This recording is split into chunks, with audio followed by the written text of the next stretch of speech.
हरियाणा की हर अपडेट के लिए बेल आइकन दबाएं और सब्सक्राइब करें STV हरियाणा न्यूज। नमस्कार, आप देख रहे हैं हरियाणा न्यूज और मैं हूं आपके साथ शुभेंदु सिंह। देश में कोरोना की मार से हाहाकार मच चुका है और देश के कई राज्यों में ऑक्सीजन की कमी से अफरा तफरी का माहौल है। लोग अपने मरीजों की जान बचाने के लिए ऑक्सीजन गैस सिलेंडर लेने के लिए लाइनों में लगे रहे हैं। बावजूद इसके उन्हें खाली हाथ वापस लौटना पड़ा।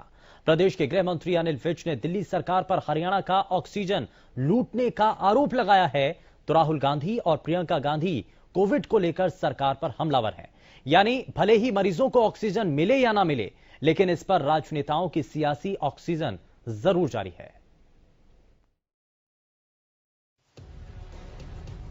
देश के साथ ही प्रदेश में बढ़ते कोरोना के आंकड़ों ने सरकार के साथ ही लोगों की चिंताएं बढ़ाकर रख दी। बेड के साथ ही अस्पतालों में ऑक्सीजन की भी भारी किल्लत देखने को मिल रही है। सबसे ज्यादा सांसों पर संकट नवाबों के शहर लखनऊ में है।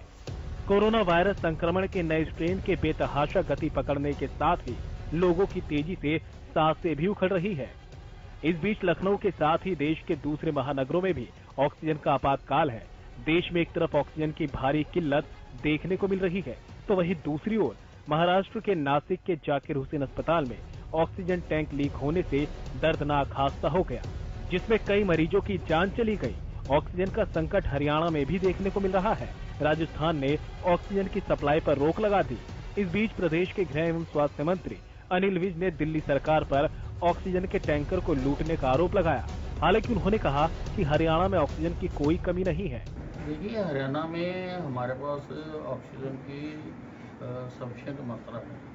270 मीट्रिक टन हरियाणा में जो ऑक्सीजन वो बनती है। अब कुछ हमें हिमाचल से आ रही थी, तो बद्दी में जो बनती है हिमाचल सरकार ने वो आना बंद कर दिया। राजस्थान में भिवाड़ी से आ रही थी, वो बंद कर दिया। मैंने हरियाणा के जो प्लांट्स हैं उनके ऊपर अधिकारियों को बिठा दिया, पुलिस को बिठा दिया कि पहले हम हरियाणा की जो सप्लाई है वो पूरी करेंगे। और कल हमारा एक टैंकर हमारे फरीदाबाद के अस्पतालों के लिए ऑक्सीजन लेके दिल्ली से जा रहा था। दिल्ली वालों ने, दिल्ली सरकार ने हमारे उस टैंकर को लूट लिया। ये बहुत गलत बात है। इस तरीके से अगर आपाधापी करेंगी सरकारें तो ये सारी अव्यवस्था फैल जाएगी। एक तरफ कोरोना की रफ्तार तेज हो रही है, दूसरी तरफ 3 कृषि कानूनों के खिलाफ धरने पर बैठे किसानों ने टेस्ट कराने से इनकार कर दिया। भारतीय किसान यूनियन उग्राह के नेताओं का कहना है कि कोरोना आम बीमारी है।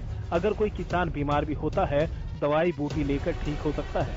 किसानों का कहना है कि अगर सरकार को उनकी इतनी ही चिंता है तो तीनों कृषि कानून को रद्द क्यों नहीं करती। देखो, नाल दी नाल जिहड़ी ये छोटी मोटी बीमारी भी है ਉਹ ਤੋਂ ਵੀ ਬਚਣਾ ਹੈ। ਹੋਰ ਵੀ ਅਸੀਂ ਪੂਰੇ ਜਿਹੜੇ ਪ੍ਰਬੰਧ ਨੇ ਉਹ ਮੁਕੰਮਲ ਕਰੇ ਹੋਏ ਨੇ, ਪਰ ਨਾਲ ਦੀ ਨਾਲ ਅਸੀਂ ਸਰਕਾਰ ਨੂੰ ਇਹ ਕਹਿੰਦੇ ਆ ਜੇ ਉਹਨੂੰ ਇੰਨਾ ਹੇਜ ਹੈ ਵੀ ਇਹ ਕਰੋਨਾ ਦਾ ਬਹੁਤ ਖਤਰਾ ਮੰਨਦੀ ਹੈ ਤਾਂ ਫਿਰ ਇਹ ਕਾਲੇ ਕਾਨੂੰਨਾਂ ਨੂੰ ਕਿਉਂ ਨਹੀਂ ਖਤਮ ਕਰਦੀ। ਇਹਨਾਂ ਨੂੰ ਰੱਦ ਕਰਦੇ, ਲੋਕ ਆਪੋ ਆਪਦੇ ਘਰਾਂ ਨੂੰ ਵਗ ਜਾਣ, ਸੌਖੇ ਆਰਾਮ ਨਾਲ ਸੌਂ ਜਾਣ। ਇਹਨਾਂ ਦੀ ਸਿਹਤ ਦਾ ਜੇ ਇੰਨਾ ਖਿਆਲ ਹੈ ਫਿਰ ਕਿਸਾਨ ਕਿੰਨੇ ਖੁਦਕੁਸ਼ੀਆਂ ਕਰਦੇ ਆ। ਕਰਜ਼ੇ ਤੋਂ ਤੰਗ ਆ ਕੇ ਉਹਨਾਂ ਦੇ ਕਰਜ਼ੇ ਨੂੰ ਖਤਮ ਕਰਦੇ ਸਰਕਾਰ, ਉਹਨਾਂ ਦੀਆਂ ਖੁਦਕੁਸ਼ੀਆਂ ਰੁਕ ਜਾਣ।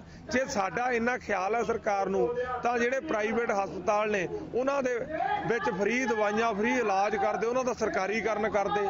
ਜੇ ਸਰਕਾਰ ਨੂੰ ਇੰਨਾ ਫਿਕਰ ਹੈ ਲੋਕਾਂ ਦੀ ਜ਼ਿੰਦਗੀ ਦਾ ਤਾਂ ਉਹਨਾਂ ਦੇ ਖਾਣੇ ਪੀਣੇ ਦਾ ਚੰਗੇ ਦਾ ਪ੍ਰਬੰਧ ਕਰਦੇ ਜਿੱਥੇ ਉਹ ਬੈਠੇ ਆ। क्योंकि जे साडे शरीर दे विच लड़न दी शक्ति होगी, बीमारी सानू कोई चिंबड़दी नहीं। वहीं गृह मंत्री अनिल विज ने कहा कि हरियाणा की धरती पर जितने किसान बैठे हैं उनका कोरोना टेस्ट भी होगा और वैक्सीनेशन भी कराई जाएगी, क्योंकि सेहत जरूरी है। आंदोलन अपनी जगह है, लेकिन लोगों की सुरक्षा अपनी जगह है। मेरी धरती पर जो भी लोग हैं उन सारे की स्वास्थ्य की चिंता करना मेरा धर्म भी है, मेरा कर्म भी है। उसके तहत ही मैंने फैसला लिया कि हम जितने किसान हमारे बॉर्डर पर बैठे हुए हैं हम उनका कोरोना टेस्ट भी करेंगे और उनको वैक्सीनेशन भी हम लगाएंगे। ऑक्सीजन को लेकर ही आपाधापी नहीं मची हुई, बल्कि वैक्सीनेशन में भी लापरवाही बरती जा रही है। जिनको वैक्सीन नहीं लगी है उनको भी वैक्सीन लगाने का धन्यवाद मैसेज आ रहा है। रेवाड़ी में ऐसा ही एक मैसेज सामने आया, जहां खरकटा गांव में एक 60 वर्षीय महिला आरोग्य सेतु ऐप पर पंजीकरण के बाद टीका लगवाने नहीं जा पाई, लेकिन टीका लगवाने के मैसेज बधाई के साथ ऑनलाइन वैक्सीनेशन सर्टिफिकेट भी पहुंच गया।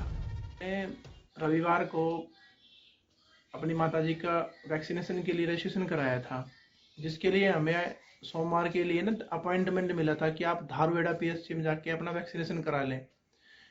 और किसी वजह से ना हम जा नहीं पाए और हमें सोमवार को दोपहर मैसेज मिला मोबाइल पे कि आपका वैक्सीनेशन हो गया है।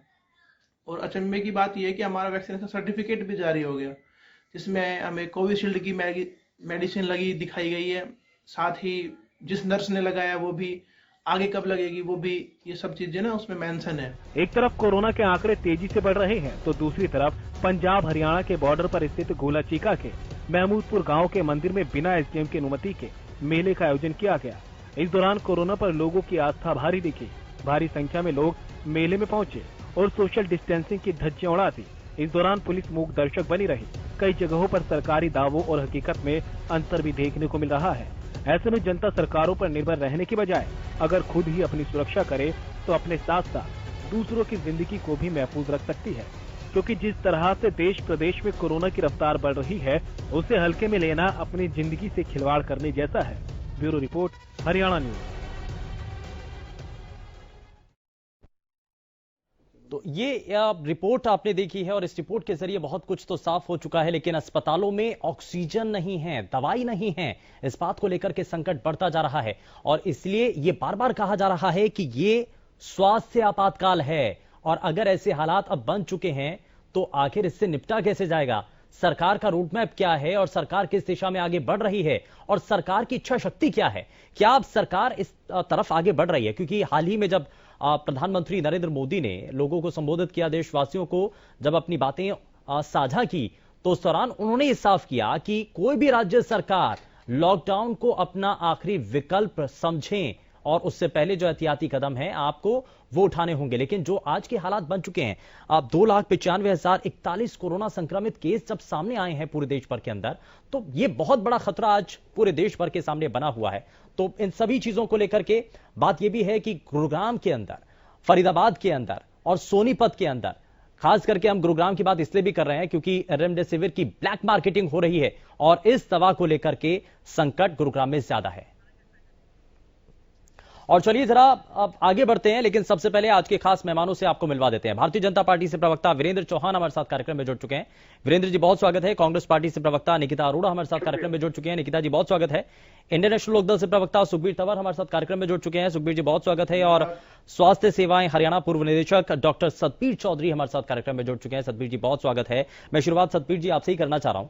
हरियाणा के अंदर जो आज स्थिति है और देश भर के अंदर जो संकट बनता हुआ नजर आ रहा है, कांग्रेस पार्टी और कुछ लोग तो इसको स्वास्थ्य आपातकाल कह रहे हैं और मौजूदा वक्त में हरियाणा के अंदर अभी नाइट कर्फ्यू तक जो एक कड़ा कदम है वो सीमित कर दिया गया है और राज्य सरकार ने कहा कि इससे आगे हम बढ़ना भी नहीं चाहते हैं।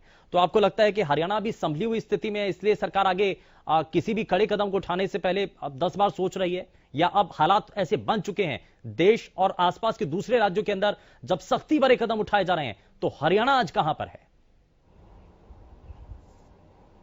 सबसे पहले तो आपका बहुत बहुत धन्यवाद, आपने मौका दिया। और जो काम सरकार को करना चाहिए लोगों को जागरूक करने का, वो इस समय मीडिया कर रहा है, क्योंकि सरकार अपने आदेश खुद नहीं फॉलो कर रही, मंत्री और ऑफिसर खुद फॉलो नहीं कर रहे, मीडिया ही इसको प्रमोट कर रहा है। इसके लिए मैं आपको कॉम्प्लीमेंट देता हूं।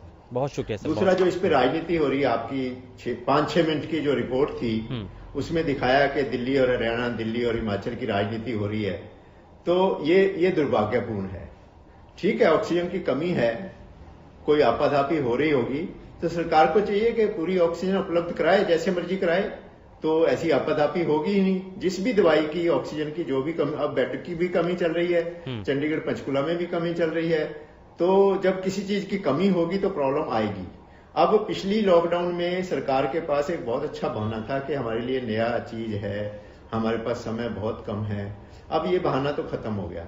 सब सरकारों को पूरा समय मिला, लेकिन सरकार की प्राथमिकता ही नहीं है एजुकेशन और हेल्थ। ना तो एजुकेशन हेल्थ को पैसा मिलता है, ना बजट मिलता है। इस बार जब बजट पे डिस्कशन हो रही थी, आपकी चैनल पे मैं बता रहा था कि बजट जरूर यूनियन गवर्नमेंट का बढ़ा दिया है, लेकिन उस बजट का 40-50% तो कोरोना पे ही खर्च हो रहा है। तो अल्टीमेटली क्या हुआ, हेल्थ का बजट कम हो गया, क्योंकि कोरोना वैक्सीनेशन, पीपी, बाकी चीजें हैं, उन पर बजट का 40% खर्च हो जाएगा, बाकी 60% बचा।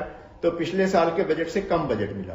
होना उल्टा चाहिए। इस समय अस्पतालों को, इंफ्रास्ट्रक्चर को पिछले 1 साल में अपडेट करना चाहिए था, क्योंकि बीमारी चल ही रही है और सबको पता था कि बीमारी चल रही है, कभी भी इन चीजों की जरूरत पड़ सकती है। अब बात ये हो रही है कि जब प्यास लगती है तो कुआं खोदा जाए, ये तो कोई बात नहीं हुई ना। ठीक है, इकोनॉमी इंपॉर्टेंट है। अब पॉलिटिशियन को अपनी रैली नजर आती है, अपना उनको फंक्शन नजर आता है, रोड शो नजर आता है। तो मुझे तो अजीब लग रहा था कि सरकार के बहुत सीनियर मंत्री ये कह रहे थे कि तमिलनाडु, केरल में और बंगाल में तो कोरोना है ही नहीं। तो इसमें 2 सवाल उठते हैं। अगर कोरोना है नहीं तो लोगों को बाहर से वहां जाना नहीं चाहिए। अगर दिल्ली, बंबई से लोग कलकत्ता में या तमिलनाडु में जाएंगे जहां पर कोरोना नहीं है, तो आप बाहर से जाके वहां कोरोना फैला रहे हो। एक पहली बात तो ये गलत हो गई।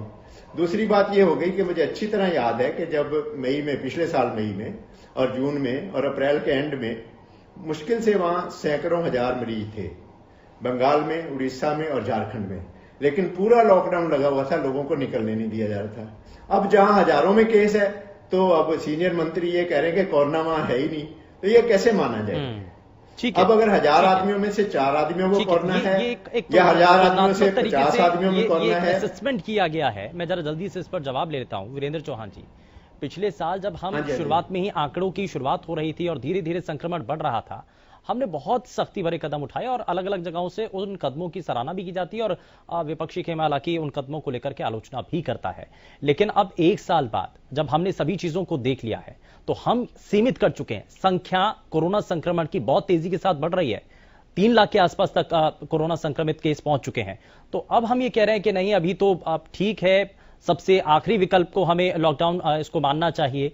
तो पहले वाले हालात और अब में अंतर क्या है? जब हम अब देख रहे हैं दुगने से भी ज्यादा केस हर रोज सामने आ रहे हैं, अब हम लॉकडाउन नहीं कर रहे हैं, अब हम सभी चीजों को रोक करके रखें, रणनीति आखिर है क्या? मतलब आगे की स्ट्रैटेजी सरकार की क्या है? शुभेंदु, इस बात से कोई इनकार नहीं कर सकता, वो भी नहीं करेंगे जो शुद्ध सियासत कर रहे हैं इस मसले पे, कि ये संकट बड़ा संकट है, चुनौती बड़ी चुनौती है। और जब बड़ी कोई चुनौती होती है तो उस बड़ी चुनौती से निपटने के लिए कोई एक रणनीति या कोई एक रामबाण नहीं होता जिसको चला दिया और समस्या का समाधान हो गया।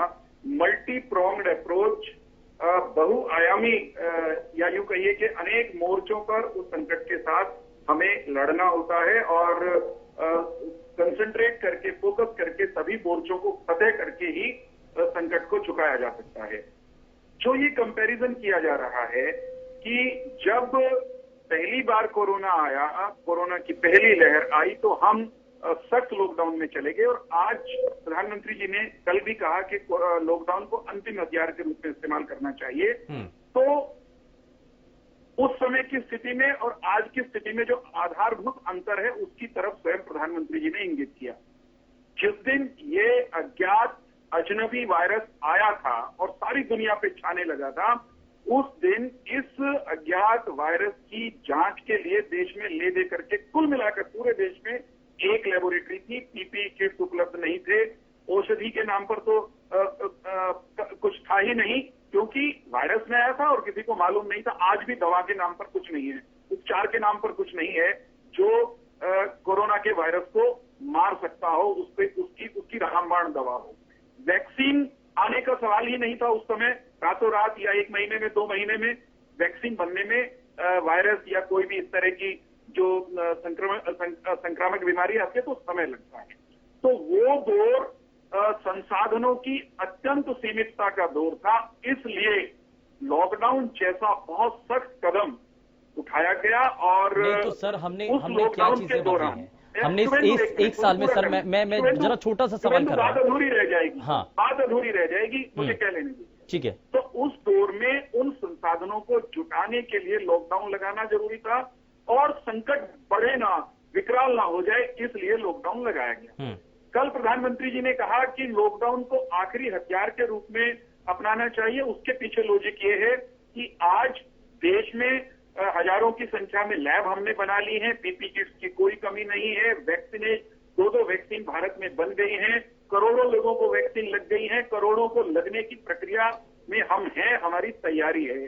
तो बीमारी से लड़ने के आधारभूत जो सर साधन है वो हमारे मैं पास तो एक अंतर हैं। और देख रहा हूँ। एक पहले मिनट, हमने एक देखा मिनट, कि एक minute, PP kit, ventilator, beds, इन सब की कमी हमने पहले भी देखी, क्योंकि हम तब तक इस बीमारी को से लड़ने के लिए तैयार नहीं थे।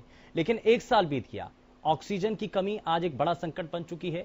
इस कोरोना संक्रमण से लड़ने के लिए जिस दवा रेमडेसिविर का बार बार जिक्र हो रहा है, उसकी शॉर्टेज, ब्लैक मार्केटिंग और उसकी कमी की बात बार बार सामने आ रही है। और पर आ रहा था हाँ आपने, जी, जवाब मैं ये दीजिए। कह रहा हूं कि इस बीच में हम कहां बढ़े उसका चित्र आपके सामने है।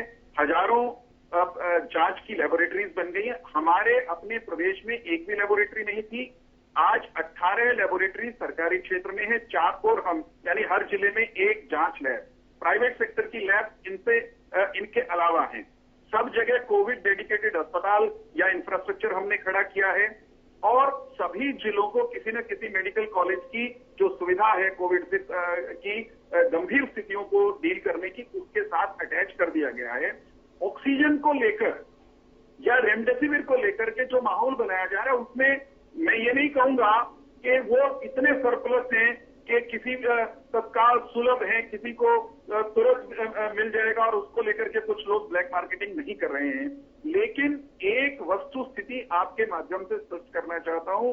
स्वास्थ्य मंत्री जी ने आज दिन भर ये बात बारंबार दोहराई है कि हरियाणा में इस समय हमको जितनी ऑक्सीजन चाहिए उतनी ऑक्सीजन की आपूर्ति पर्याप्त है। ठीक है, ठीक है। कहीं आपूर्ति में थोड़ी बहुत समस्या होती है, शिकायत आती है तो हम उसको दूर करते हैं। ठीक है। हम ऑक्सीजन की कैपेसिटी, ऑक्सीजन का दुरुपयोग ना हो, ऑक्सीजन को लेकर के कहीं कोई ब्लैक मार्केटिंग जैसी स्थिति पैदा न हो, इसलिए ऑक्सीजन उत्पादन करने वाले संयंत्रों पर अधिकारी जितनी भी की जा रही है, लेकिन गुरुग्राम में तो खास करके फिलहाल रेमडेसिविर को लेकर के ब्लैक मार्केटिंग बहुत हो रही है। मैं ठीक है सर, मैं वापस लौटता हूँ, मैं वापस लौटता हूँ, मैं आपसे रिएक्शन लूंगा सर, बाकी और पैनलिस्ट के। जरा मैं सभी से एक नहीं, ठीक है सर, मैंने आपको काफी समय दिया है, मैं वापस से लौटूंगा, आपसे जवाब लूंगा। रेमडेसिविर पर मैं ये कहना चाहता हूँ, हाँ जल्दी से। रेमडेसिविर ऐसी कोई दवा नहीं है जो कोरोना के समय में जीवन रक्षक दवा हो।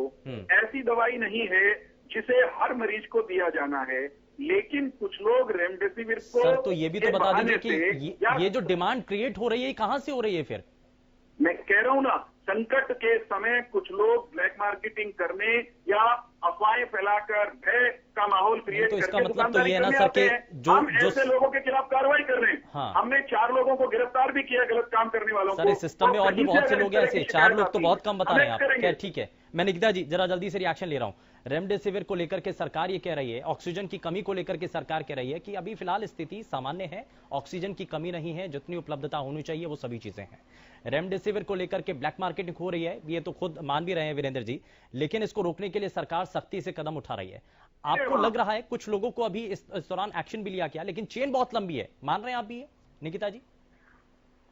शुभेंदु, पहले तो मैं ये बात कहना चाहूंगी कि ये बेहद दुर्भाग्यपूर्ण है इस देश का कि इस वक्त जो हमारी रूलिंग पार्टी है, रूलिंग गवर्नमेंट है, वो ये मानने के लिए ही तैयार नहीं है कि आज इस हेल्थ इमरजेंसी के चलते basic necessities, basic medical infrastructure की कमी है। आप मुझे मानेंगे नहीं, मेरे को रोज लगभग 200 ट्वीट्स में टैग किया जा रहा है कि गुड़गांव, फरीदाबाद, सोनीपत में ही ऑक्सीजन की कमी बहुत ज्यादा है। बेसिक ड्रग, रेमडेसिविर की तो मैं बाद में बात करूंगी, मगर बेसिक कोरोना ड्रग जो पैरासीटामोल टाइप की जो बेसिक ड्रग्स होती हैं, दी जाती हैं, एडमिनिस्टर की जाती है, उसमें कमी है। वो मुझे टैग कर रहे हैं कि प्लीज हमें हमारी सहायता कीजिए कि कहीं से ये उपलब्ध कराई जाए ये सारी दवाएं। 200 से ऊपर, आप मेरी टाइमलाइन चेक कर सकते हैं, आप वेरीफाई कर सकते हैं इस क्लेम को। तीसरी बात, इनको ये दिख नहीं रहा है कि चारों ओर अफरा तफरी का माहौल मचा हुआ है। ऑक्सीजन की कमी सारी जगह से रिपोर्ट हो रही है, गुड़गांव से हर रोज ये रिपोर्ट, और मेरे पास खुद मैसेजेस आ रहे हैं कि ऑक्सीजन की कमी है, हॉस्पिटल में बेड्स की कमी है, ऑक्सीजन बेड ही नहीं मिल रहा, तो आईसीयू, वेंटिलेटर बेड तो दूर की बात है। मैं इस सरकार से आज ये बहुत ही रिस्पॉन्सिबिलिटी के साथ यहाँ पूछना चाहती हूँ, जहाँ 1 साल इनको मिला था कि मेडिकल फैसिलिटीज को बेटर करने का, इन लोगों ने एक ठोस कदम नहीं उठाया। और आज मैं आपको दावे के साथ कह सकती हूँ, कोई भी आप गवर्नमेंट हॉस्पिटल में चले जाइए, वहां की हालत बहुत ही बदतर है। डॉक्टर्स की कमी है, नर्सेस की कमी है, जो आइसोलेशन वार्ड है वहां जाके देखिए, वहां की हालत तो और भी बेकार है। वहां पर बाथरूम आप जाके देखेंगे वो सड़ रहे हैं, वहां पर पानी तक की सुविधा वहां पर नहीं है। तो आप मुझे बताइए किस मुंह से आज ये कह रहे हैं कि कुछ भी मतलब सब कुछ सही है, कि डिनायल मोड में जब तक नहीं यहाँ डिनायल मोड से नहीं निकलेंगे तो इस आपातकालीन में जल्दी से रिएक्शन है, उसके बाद मैं सुखबीर जी के पास आता हूँ। वीरेंद्र जी जरा जल्दी से इस पर जवाब दीजिए। शुभेंदु मैं ये कह रहा हूँ कि संकट के समय में सियासत नहीं करनी चाहिए। जैसे आप मुझे मत बताएं सियासत आप कर रहे हैं यहाँ पर। आपके जो हेल्थ मिनिस्टर है अनिल विज जी, वो कहते हैं कल का बयान तो आपने सुना ही होगा, वो राहुल गांधी जो कोविड पॉजिटिव है उनको अटैक करने में लगे हैं। यहाँ पर लोग रो रहे हैं, मर रहे हैं, तरस रहे हैं ऑक्सीजन के लिए, बेसिक मेडिसिन के लिए तरस रहे हैं। ये जो मैसेजेस और ये कॉल है कर रहे हैं सर, ठीक है निकिता जी ठीक है, जरा जवाब ले लेते हैं। ये क्लियर है। हमारे जो वर्कर्स हैं, आईवाईसी के वर्कर्स हैं, एनएसयूआई के वर्कर्स हैं, एआईटीसी के वर्कर्स हैं, वो दिन रात लगे हुए लोगों की सेवा करने के लिए, ऑक्सीजन के टैंक्स पहुंचाने के लिए और सिलेंडर मुहैया करवाने के लिए। आप हमें मत बोलिए कि हम राजनीति आप कर रहे हैं यहाँ पे इस आपातकालीन में। वीरेंद्र जी जरा जवाब दीजिए चाहिए आपको। ठीक है निकिता जी ठीक है। शुभेंदु संकट के समय में सियासत नहीं करनी चाहिए। मैंने सिर्फ इतनी सी बात कही थी, उससे सियासत करने वालों को दर्द होना था, वो भड़क गए। मैं सिर्फ ये कह रहा हूं कि मान लीजिए जो रेमडेसिविर इंजेक्शन है या ऑक्सीजन को लेकर कहीं पर कोई संकट है, तो ऐसे समय में मान लीजिए कहीं से इस तरह के किसी संकट या किसी कमी की रिपोर्ट आती है, एक तो तरीका है कि उसमें हम आप कांग्रेस भाजपा सब लोग मिलकर के नागरिकों की मदद के लिए आगे आए। और एक तरीका ये है जो कांग्रेस के लोग टेलीविजन चैनलों पर बैठकर अपना रहे हैं कि ये भय पैदा करें। कल कांग्रेस के एक नेता, एक दूसरे प्रवक्ता, निकिता जी नहीं थी, उन्होंने एक टेलीविजन चैनल पर आकर ये कहा कि 50,000 रुपए की कीमत का इंजेक्शन 2.5 लाख रुपए में आ रहा है। जहां तक मेरी समझ कहती है, वैसे डॉक्टर चौधरी भी इस पैनल में है, कोरोना के ट्रीटमेंट में कौन सा इंजेक्शन 50,000 का है और वो 2.5 लाख का बिक रहा है? डॉक्टर साहब अगर कोई ऐसा इंजेक्शन है तो नहीं सर, लेकिन निकिता जी कह रही हैं कि जो बेसिक ड्रग्स हैं, इस तरह की जो पैरासिटामोल टाइप कुछ ऐसी दवाइयां हैं उनकी कमी है। मैं ये कह रहा हूँ और ये जो बेसिक दवा है उनकी कमी की बात की जा रही है। मैं ठीक है, मैं इस पर भी जवाब दूंगा, लेकिन सुखबीर तंवर जी जहां कहीं मैं निकिता जी का आह्वान कर रहा हूं, निकिता जी कहीं आपको किसी चीज की कमी की शिकायत आती है तो वो हमें बताइए साहब। हम अगर एक्शन में ना आए, लोगों को मैं रोज कॉल कर रही हूँ, आपके हेल्पलाइन में मैं रोज कॉल कर रही हूँ, मैं एक मिनट मुझे मेरी बारी में मुझे बोलने में दीजिए। चलिए ठीक है, लेकिन कांटेक्ट कीजिएगा निकिता जी कांटेक्ट जरूर कीजिएगा। ठीक है वीरेंद्र जी, ठीक है वीरेंद्र जी और निकिता जी, ठीक है सुखबीर जी ठीक है, एक मिनट सर, वीरेंद्र जी ठीक है, निकिता जी एक मिनट सुखबीर तंवर जी, अब ये जो कमियां हैं, चाहे वो दवा की कमी हो या ऑक्सीजन की कमी को लेकर के जो शिकायतें या जो भी आरोप लगाए जा रहे हैं, मैं ठीक है सर, मैं वापस लौटता हूं, एक मिनट जरा।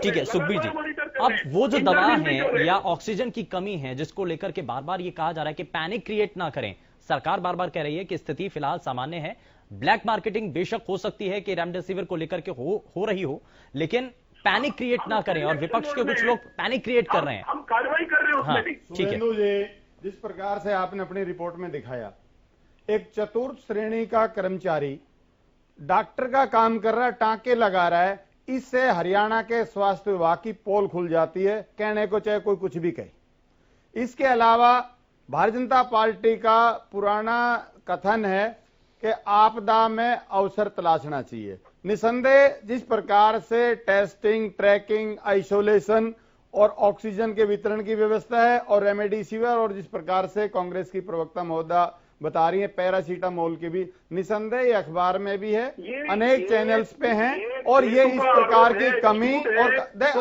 झूठ का आप चौहान साहब आप बीच में ना बोले, मैं नहीं बोला ना, आप कृपया करके शांत रहे, कृपया करके शांत रहिए, आप कृपया शांत रहे। जब मेरा वक्तव्य समाप्त हो जाए उसके बाद आप बोलना, ठीक है, बेवजह बात करते हैं। नहीं वीरेंद्र जी ठीक है, आप चुप रहिए, आप कृपया शांत रहिए, आप शांत रहिए। सुखबीर जी एक मिनट, आप शांत रहिए।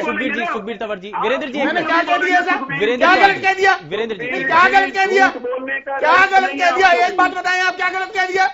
अरे जवाब नहीं आपके पास, क्या गलत कह दिया? एक शब्द बताएं आप। मैं आपको चुनौती दे रहा हूँ, निकिता जी को भी, कि पैरासीटामोल की कमी को मेरी बात सुनिए, अखबार में रिपोर्ट हुई है, भेज दूं कटिंग आपको अखबार की कटिंग भेज दूं?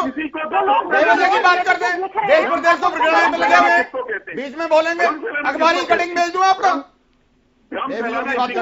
शुभेंदु जी, इसके अलावा माननीय गृह मंत्री जी और स्वास्थ्य मंत्री जी का बयान था, उन्होंने कहा कि हम कुंभ से आने वाले जो श्रद्धालु हैं उनकी जांच करेंगे। मुझे बता दे भारतीय जनता पार्टी के प्रवक्ता, जो हरियाणा प्रदेश से कुंभ में गए, क्या इनके पास कोई डेटा है?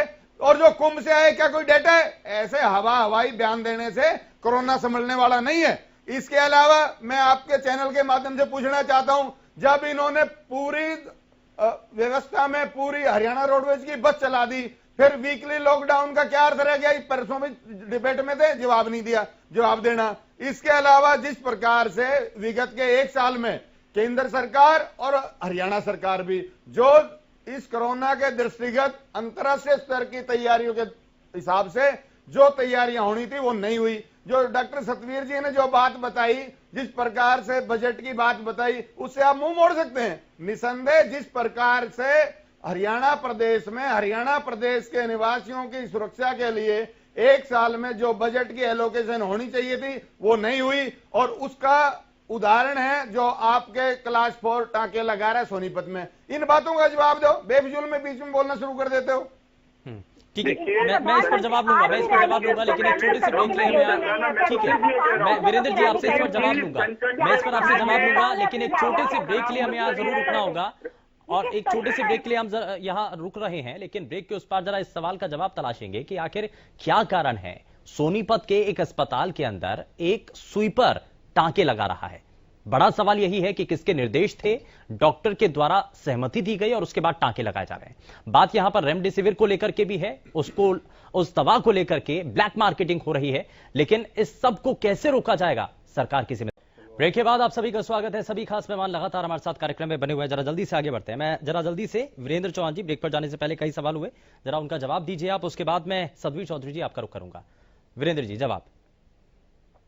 देखिए, मैं अपने सभी जो पैनलिस्ट मित्र हैं उनसे ये कहूंगा कि जिस प्रकार का ये संकट है, उस संकट के समय में सरकार के साथ आपको सहयोग करना चाहिए, और सरकार हर उस मोर्चे पर, हर उस बिंदु पर बहुत बारीकी से मॉनिटरिंग कर रही है शुभेंदु, जहां पर कुछ गड़बड़ होने की आशंका है। मान लीजिए रेमडेसिविर इंजेक्शन की बात है, होता है हमेशा कि जब कोई चीज यूं लगता है कि इसकी शॉर्टेज हो सकती है, इसकी डिमांड बढ़ सकती है, तो कुछ लोग गोरख धंधा करने आ जाते हैं। सरकार की भूमिका है ऐसे लोगों को नापना। हम उस दिशा में लगे हुए हैं। हमने ये सुनिश्चित करने के लिए भी कि किसी को रेमडेसिविर की आवश्यकता है, डॉक्टर तय करता है, ये पेशेंट को तय करना नहीं होता, अटेंडेंट को तय करना नहीं होता कि कब किसको ये इंजेक्शन या दवा लगनी चाहिए। तो अगर डॉक्टर कहता है किसी को आवश्यकता है, तो उसको निश्चित तौर पर ये औषधि, ये इंजेक्शन मिल जाए, इसकी हमने सब जगह व्यवस्था की है। कहीं से कोई शिकायत होती है, हम तुरंत इंटरवीन करते हैं, चाहे मामला ऑक्सीजन का हो, चाहे बेड्स का हो, चाहे वेंटिलेटर का हो। ये कहना टेलीविजन डिबेट में बैठ करके कि 1 साल में कुछ भी नहीं हुआ, इससे बड़ा झूठ है फैलाने का षड्यंत्र और गलत मंशा के साथ।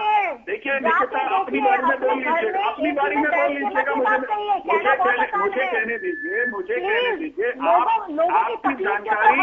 आपकी जानकारी आपकी जानकारी हरियाणा के स्वास्थ्य मंत्री से ज्यादा नहीं हो सकती। आपकी जानकारी हरियाणा के स्वास्थ्य मंत्री से अधिक नहीं हो सकती किसी भी कीमत पर। मैं आपको बता रहा हूं, हमने इस अवधि में, जिसको आप 1 साल कह करके यूं कह रहे हो कि कुछ नहीं हुआ, इस अवधि में हमने पर्याप्त मात्रा में वेंटिलेटर्स की व्यवस्था की, ऑक्सीजन बेड्स की व्यवस्था की, कोविड केयर सेंटर खड़े किए।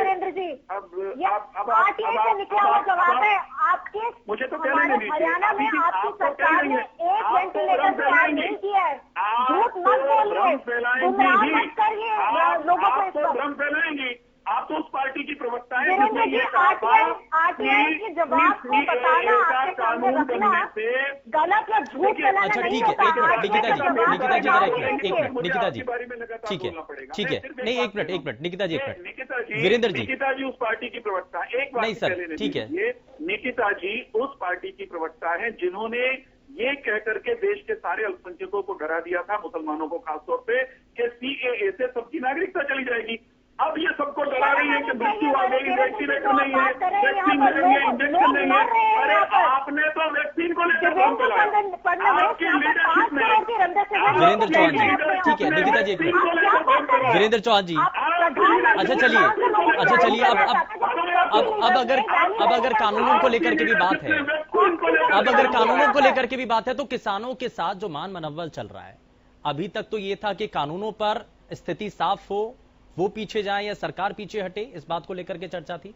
लेकिन अब कोरोना संक्रमण का समय है, कैसे आप किसानों को समझाएंगे? कैसे वो, अगर अभी भी देखा जा रहा है जो टीम वहां पर जाती है, टेस्टिंग नहीं हो रही है, ट्रैकिंग नहीं हो पा रही है, और वैक्सीनेशन तो उस अभियान में जुड़ ही नहीं पा रहे हैं।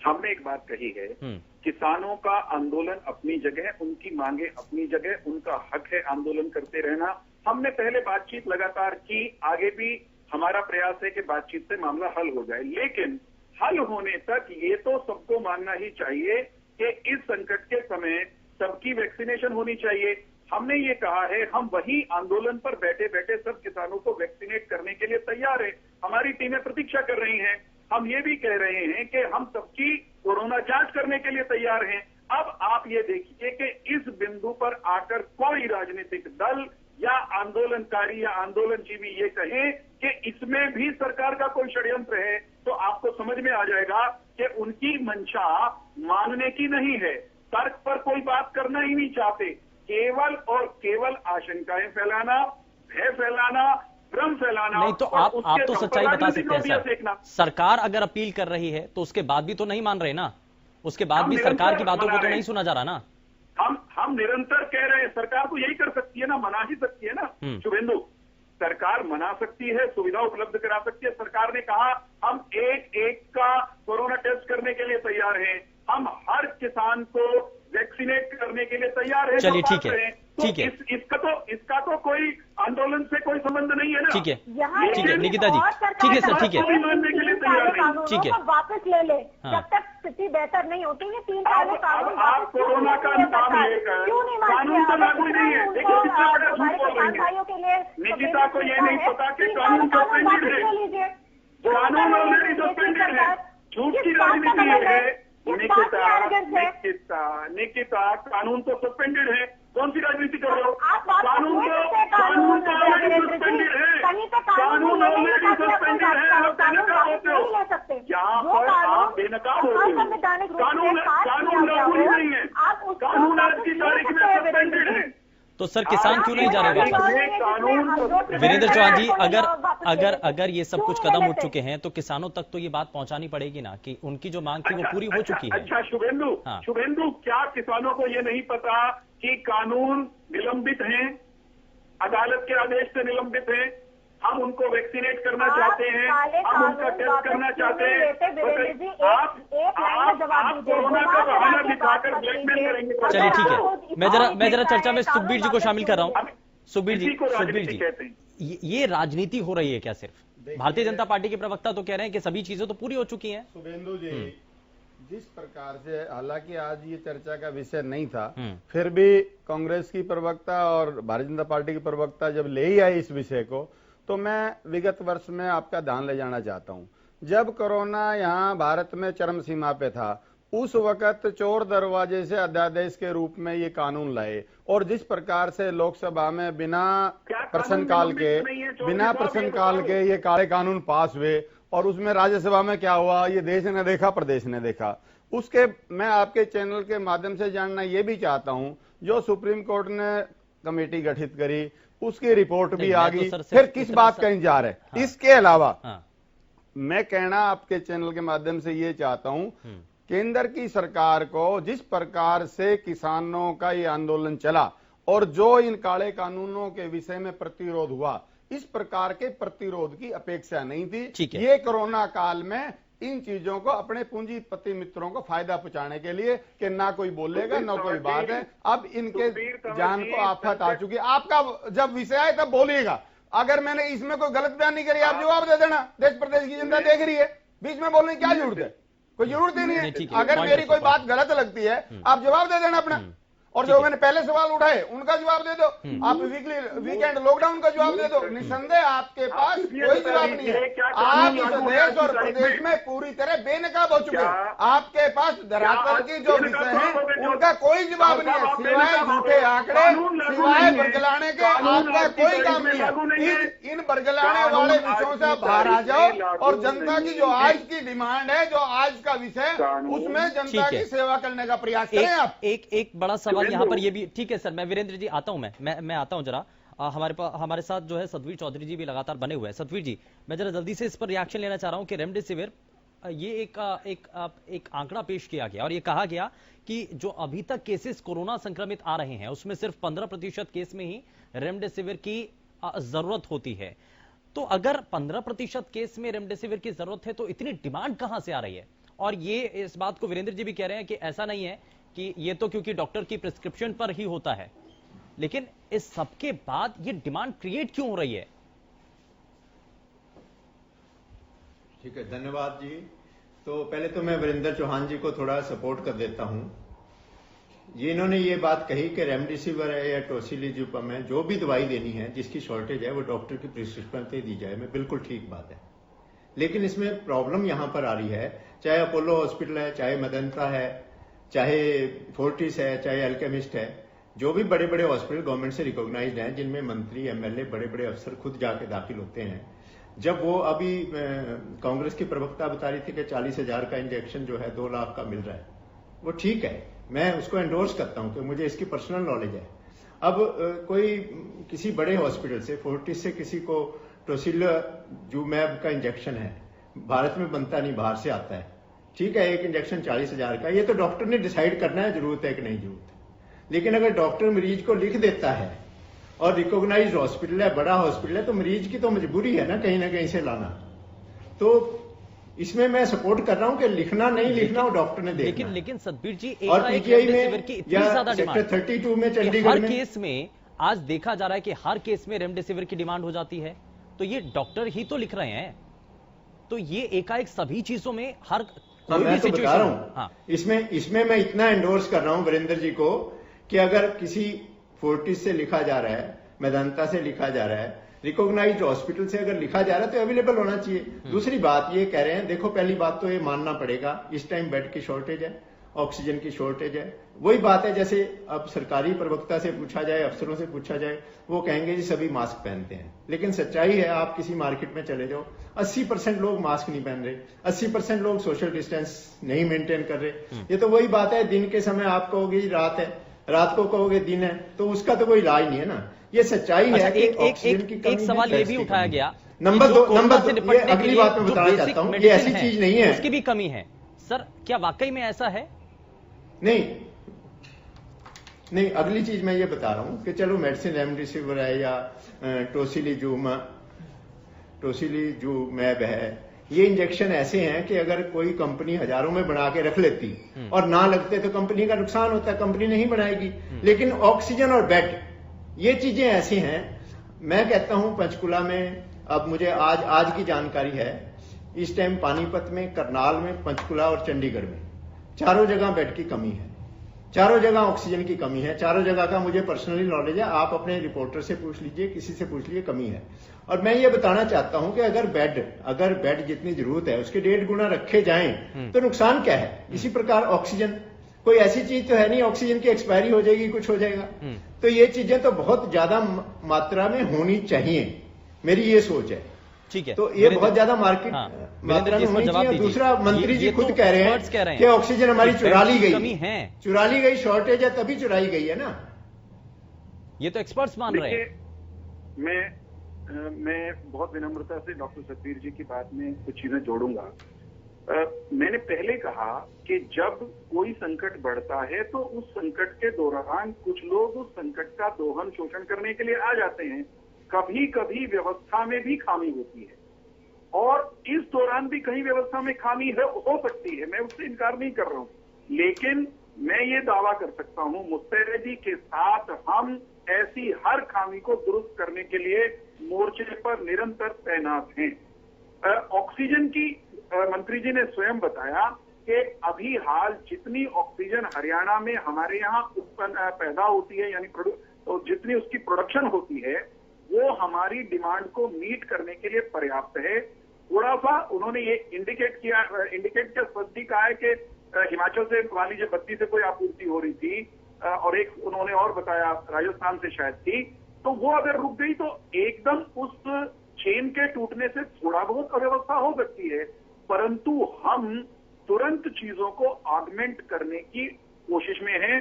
संकट ऑक्सीजन का दिल्ली में हमारी तुलना में बड़ा हो सकता है, अधिक हो सकता है, तभी वो ये स्थिति आई कि उन्होंने हमारी फरीदाबाद के लिए आती गाड़ी को वो मोड़ करके कहीं अपने अस्पताल में ले गए। फिर भी चाहे केंद्र की सरकार हो चाहे राज्य की सरकार हो, हम सारी चीजों को दुरुस्त करने में लगे हैं, जुटे हुए हैं। और बहुत सारी चीजें जैसे डॉक्टर साहब ने कहा कि वो इंजेक्शन बड़ी संख्या में बनाकर नहीं रखा जा सकता था, शायद इस चीज को एंटिसिपेट हम लोग नहीं कर पाए होंगे, ये भी मैं मान लूंगा। लेकिन विपक्षी खेमा अगर बड़े दावे के साथ ये कह रहा है, निकिता जी कह रही हैं और तमाम जो दूसरे अगर राजनीतिक दल के नेता भी कह रहे हैं कि वैक्सीन की कमी है, बेड्स की कमी है, अवेलेबल नहीं हो पा रहे हैं, और खास करके गुरुग्राम जैसे इलाके में, तो ये कुछ तो सच्चाई होगी ना सर। और ये जो बार बार कहा जा रहा है कि निकिता जी कह रहे हैं कि उनको टैग किया जा रहा है सोशल नेटवर्किंग साइट्स पर, तो ये आखिर सरकार तक क्यों नहीं पहुंच रही हैं चीजें? मैं आपको बता दूं, गुरुग्राम, फरीदाबाद, सोनीपत, ये 3 जिले हमारे दिल्ली से जुड़े हुए हैं। दिल्ली में स्थिति विस्फोटक बनी तो इन जिलों के साथ दिल्ली का आवागमन ज्यादा रहता है, तो यहां पर भी एकाएक दबाव बढ़ा तो स्थिति पर यू कह सकते हैं आपके सिस्टम पर लोड बढ़ा है। हमने अकॉर्डिंगली स्विफ्टली रिस्पॉन्ड करना शुरू कर दिया है। 800 अतिरिक्त बेड वो फरीदाबाद, गुरुग्राम और सोनीपत में जल्द वो उपलब्ध होंगे। उसकी तैयारी उस दिशा में हमने कल से ही कदम उठाने शुरू कर दिए जी। जहां जैसी आवश्यकता है हम रिस्पॉन्ड कर रहे हैं। केवल निकिता जी से ये अनुरोध कर रहा हूँ, निकिता जी बता दीजिए आपने क्या किया। मैं बताता हूँ 20,000 करोड़ आप लोग लगाने के लिए रेडी हैं। आप नहीं मानेंगी और आपने 1 रुपया नहीं मानेंगी जो हमने किया है, नहीं लगाया। आपकी राजनीतिक मजबूरी है, आप नहीं मानेंगे हमने जो किया है। क्यों नहीं किया ये सब? आप छोड़िए राजनीति, वीरेंद्र जी निकिता अरोड़ा सिर्फ ये पूछना चाह रही है, अब हम जो करने जा रहे हैं, हमने 1 साल का जो समय था, हम शायद उस समय भी ये कर सकते हैं। ठीक है, मौत का सवाल है। अगर आपको लगता है कि ये जो डेफिसिट है मेडिकल हेल्थ केयर में, अगर इसको फिक्स करना, लोगों तक पहुंचाना, अगर राजनीति है तो है राजनीति। वीरेंद्र जी क्या करेंगे आप 1 साल से? सेंट्रल गवर्नमेंट को गिराने में लगे हुए थे। वेंटिलेटर जो है हरियाणा में क्यों नहीं आया अभी तक? वीरेंद्र जी चलिए ठीक है, लेकिन एक और बड़ा विषय मैं जरा वापस लौटता हूँ। मैं वीरेंद्र जी और निकिता जी मैं वापस लौटता हूँ। मैं जरा जल्दी से एक रिएक्शन और लेता हूं मैं इस पर। मैं वीरेंद्र जी वापस लौटता हूँ, मैं आपसे रिएक्शन लूंगा सर, जवाब मैं लूंगा आपसे।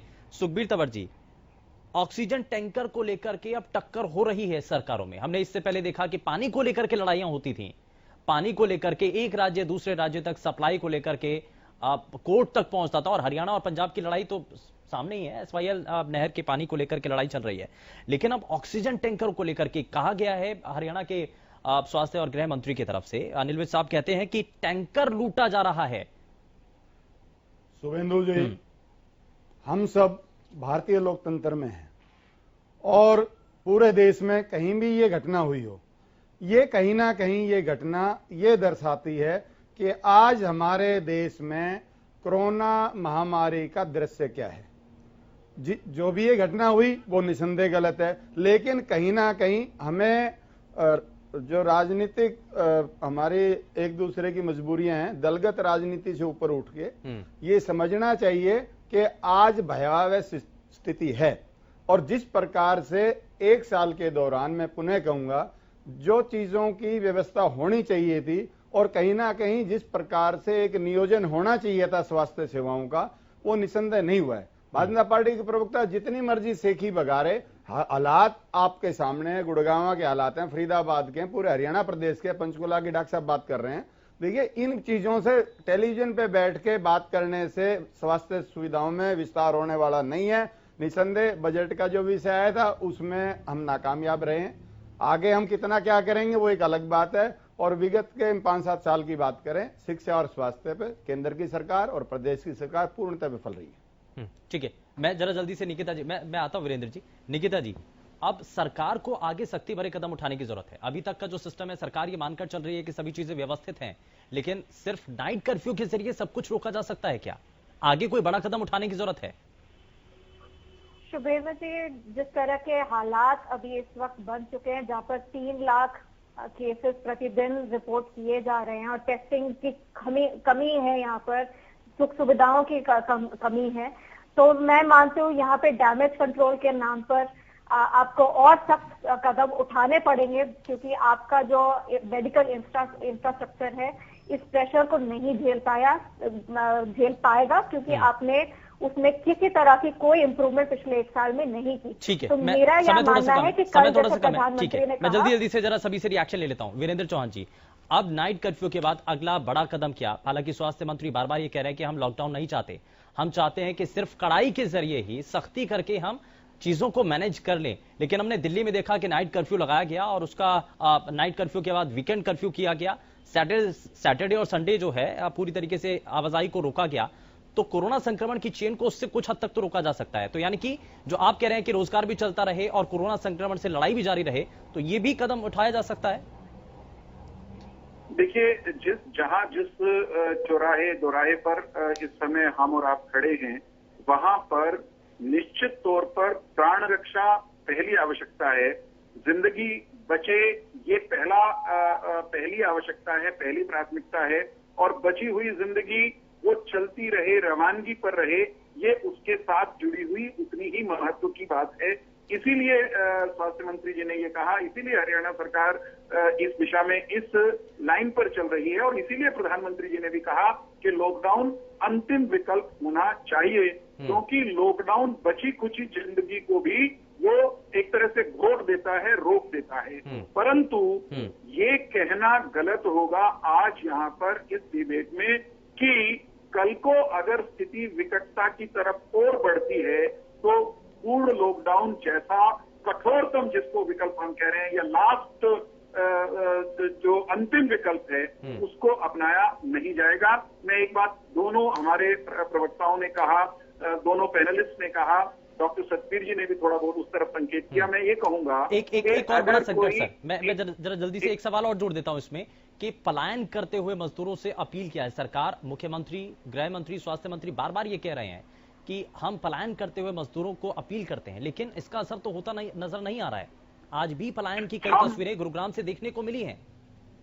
हम पुरजोर कोशिश कर रहे हैं, करेंगे और अपने एफर्ट्स को बढ़ाएंगे कि भय, आशंका और अफवाहें ना फैलें और सब लोग संयम से कोरोना के संकट का अपने अपने स्थान पर रहकर, वैक्सीनेट होकर, सोशल डिस्टेंसिंग का पालन करते हुए सामना करें। मैं केवल एक वाक्य जोड़ना चाहता हूं चलते चलते कि ये कहना इस मुकाम पर कि पिछले 1 साल में इंफ्रास्ट्रक्चर में कोरोना के खिलाफ लड़ाई के कुछ भी नहीं हुआ है, इससे ज्यादा कोरा राजनीतिक झूठ कुछ भी नहीं हो सकता। हमने चीजों को, ठीक है सर, हमने चीजों में बहुत विस्तार किया है। चलिए ठीक है सर, ठीक है, और वो बहुत विस्तार किया, दिख बहुत रहा है, कम समय, बहुत कम उसके समय। बावजूद हमारे नेतृत्व को मानने के लिए वीरेंद्र जी आप सिर्फ ये इस बात का जवाब दे दें, जब आपने सैटरडे संडे का लॉकडाउन किया तो उसका एग्जीक्यूशन क्यों नहीं हुआ? नहीं, एग्जीक्यूशन उसका हो ही रहा है प्रभु। नहीं, गलत। आपने हरियाणा रोडवेज को पूरी क्षमता से चलाया, ये एग्जीक्यूशन नहीं है। आप माने या ना माने, धरातल की सच्चाई है कि आपने वीकेंड लॉकडाउन के बावजूद हरियाणा रोडवेज की फ्लीट को उसके पूरी क्षमता में चलाया। इससे ज्यादा विफलता नहीं हो सकती। लॉकडाउन लगाया, वीकेंड लॉकडाउन कहीं नहीं, कर्फ्यू लगाना है, कर्फ्यू ही तो लगाया ना हमने। वीकेंड लॉकडाउन, वीकेंड आपको नोटिफिकेशन भेज दूं? चलिए ठीक है, समय ज्यादा इजाजत नहीं देता है आगे बढ़ने के लिए। बहुत शुक्रिया सभी खास मेहमानों का कार्यक्रम में शामिल होने के लिए। लेकिन अब इस पूरे संक्रमण को रोकने के लिए बहुत तेजी के साथ सरकारों को आगे बढ़ना होगा और इस विषय पर विचार करना होगा। साथ ही साथ जिन दवाओं की कमी है और साथ ही साथ जिन दवाओं की कालाबाजारी इस वक्त ज्यादा हो रही है, उनकी भी उपलब्धता को पूरा करना होगा। साथ ही साथ कालाबाजारी करने वाले लोगों के खिलाफ एक्शन लेने बेहद जरूरी है। फिलहाल के लिए बस उतना ही। नमस्कार।